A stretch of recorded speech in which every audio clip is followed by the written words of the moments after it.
Hi, it's Ritesh from MR Digital. If you've seen my video series so far, we've successfully installed Ecommpay, configured it, and we've shown you all the amazing options Ecommpay has. But I wanted to dedicate one final video, which is one of my favorite features in Ecommpay, which is refunds. As you may know, customers make a purchase and refunds can be a bit of a hassle.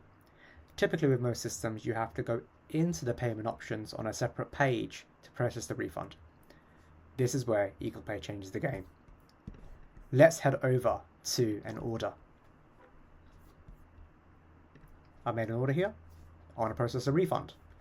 Instead of using BigCommerce's standard refund, we head over to Ecommpay.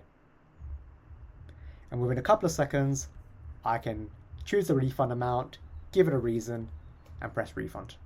And there we go. No longer do you have to go to a separate page to manage this. Thank you so much for watching all my videos on Ecommpay. If there's any questions, feel free to reach out. Thank you very much. Have a lovely day.